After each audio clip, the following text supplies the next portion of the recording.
킹리입니다. 자, 오늘은 고공발차기에서 1번 발을 걷어 올리는 것에 대해서 이야기해 볼 건데요. 지난번에 제가 돌려차기 3단계 영상을 올리면서 1번 발 간단하게 올리는 거에 설명을 했었는데 오늘은 그 부가 설명을 좀 해드리도록 하겠습니다. 자, 농구나 우리 육상에서도 빗뛰기도 도약을 해서 점프를 하는 동작이잖아요. 근데 그것들과 태권도 도약 발차기의 다른 점은, 자, 농구나 육상에서는 마지막 순간 점프를 할 때 상체를 들어 올리는 거에 대해서 초점을 많이 맞추게 돼요. 왜냐면 농구 레이업이나 높이뛰기 같은 경우는 마지막 순간에 상체 동작을 하는 목적이 가장 크잖아요. 태권도 도약 발차기는 이제 마지막 순간에 발차기를 꺼내야 돼요. 그죠? 그래서 1번 점프할 때부터 마지막 순간 발차기를 하기 위한 작업을 먼저 시작을 하고 있습니다. 1번 발이 만약에 여기까지밖에 못 올려서 점프를 하게 되면은 2, 3번을 높게 찰 수가 없어요. 그죠?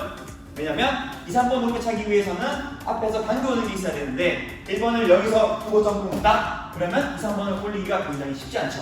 그래서 1번 발을 잘 끌어올리는 게 굉장히 중요한데요. 자, 1번 발을 잘 끌어올리기 위해서 생각해야 될 거는 저는 딱 두 가지를 이야기해보고 싶어요. 첫 번째는 마지막 발 짚는 이 발과 걷어올리는 발의 타이밍, 여기에 대해서 얘기해 볼 건데요.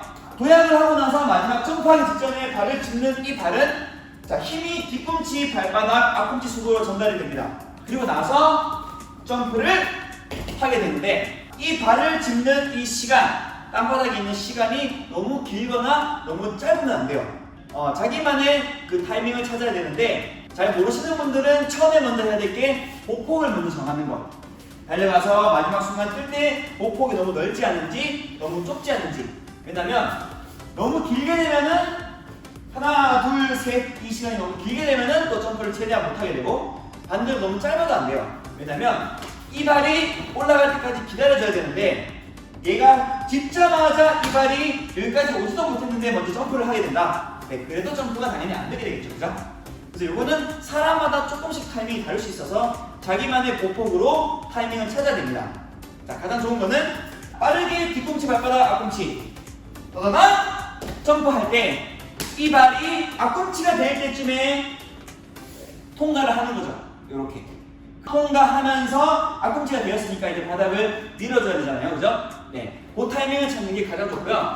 만약에 여기 안 된다고 하면은 제자리에서 먼저 한 발을 든 상태에서 얘를 쳐올리면서 뒤꿈치를 들어주는 역할, 이런 연습, 이렇게 제자리에서 하는 연습이 조금 되고 나면은 이제 달려가면서 하시면 되는데, 주의할 거는 1번 발이 밑에서 걷어올리는 이 통과 시간에 앞꿈치로 바닥을 미는 거예요. 자, 달려가서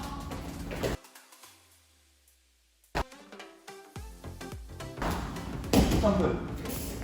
이해가 되시나요? 그리고 얘가 통과할 때는 발만 가는 게 아니라 엉덩이까지 같이 통과. 엉덩이가 뒤에 있으면은 발만 가게 되면은 또 점프가 안 되죠. 이 발이 먼저 되고 나면 나중에는 이제 상체로 치는 거, 요거는 이제 부가로 연습을 하시면 돼요. 자, 그리고 두 번째는 1번 발을 걷어올리는 각도예요. 각도. 자, 앞차기 3단계나 돌려차기 3단계나 걷어올리는 발은 똑같은데 걷어올리는 각도가 다를 수 있죠. 그죠? 앞차기 같은 경우는 앞으로 들어올리게 되고 돌려차기 같은 경우는 옆으로 들어올리게 되니까, 저는 돌려차기 3단계를 기준으로 이야기를 해드릴게요. 앞으로 하는 건 쉬우니까. 저는 개인적인 생각에 달려가서 1번 발을 걷어올리는 각도는 내 상체를 비틀지 않는 선, 이 선에서 내 골반을 안쪽으로 최대한 넣을 수 있는 각도, 요 각도. 우리 몸은 다리를 들게 되면은 골반이 자동으로 내외전되게 돼 있어요. 그래서 특별히 불편하지도 않고 걷어올리는 각도가 안쪽으로 들어갈 수 있어서 그 다음 동작 돌싸움 차기가 굉장히 수월하게 됩니다. 근데 이제 많은 분들이 돌려차기 3단계를 차게 되면 1번 발을 걷어올릴 때 골반을 돌리면서 뛰게 되잖아요. 그죠? 이렇게 돌아가서. 그러면 당연히 힘을 앞으로 집중을 못하기 때문에 달려가서 옆으로 돌리면서 뜨게 되면은 점프할 때 최대치를 사용할 수 없게 돼요. 그래서 제가 추천하는 거는 몸이 많이 돌아가지 않은 상태, 골반이 돌아가지 않은 상태에서 최대한 대각선으로 편안하게, 이 각도, 여기 대각선, 인위적으로 돌리는 게 아니라 다리를 들어 올렸을 때 골반이 자동으로 내외전되는 그 각도. 저는 이걸 추천드립니다. 예전에 제가 2009년도에 국가대표 시범단 이제 생활을 할 때 돌려차기 3단계를 그때부터 찼었는데요. 자, 그때는 전국에 있는 시범단들 돌싸움의 세팅이, 자, 1번 발이 항상 세팅이 이거였어요. 양손으로 잡고 각이 이 정도 각도, 대부분이 다 이 정도였어요.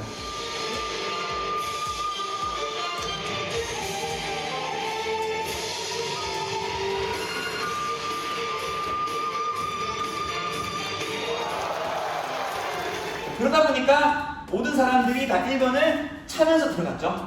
근데 이제 저는 이걸 차면서 가장 불편했던 게 위에 손이 계속 신경이 쓰이는 거예요. 그리고 이 발이 통과해서 들어온다고 해도 이 팔에 자꾸 걸리게 되고, 그러다 보니까 내가 점프를 최대치로 사용을 못하게 되고, 최대치로 사용을 하면은 1번 발이 안 깨지게 되고, 네, 그런 고충들이 굉장히 많았었어요. 2009년도에.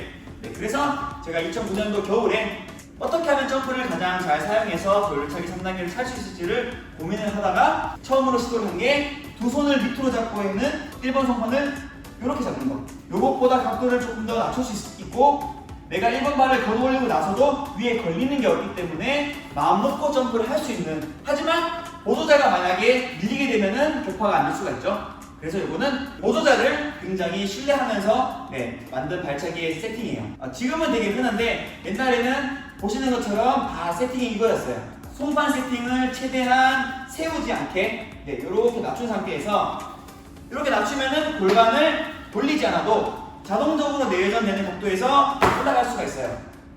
그렇게 하면은 조금 점프하는 데 도움이 많이 될 것 같아요. 자, 오늘 제가 말씀드린 두 가지 이해가 되시나요? 하나는 타이밍, 하나는 각도, 1번 발을 걸어 올리는 각도. 그래서 조금 부족하신 분들은 처음엔 달려가지 말고 걸어가서 내가 이 발을 통과할 때 앞꿈치를 바닥을 미는 타이밍, 이 타이밍을 빨리 찾는 게 좋을 것 같고요. 그리고 타이밍이 굉장히 좋은데 점프가 잘 안 되시는 분들은 골반을 너무 틀지 않게 각도를, 골반이 돌아가지 않는 각도로 점프를 한번 해보시면 조금 도움이 되실 것 같아요. 네, 그러면 오늘은 여기까지 말씀을 드리고요.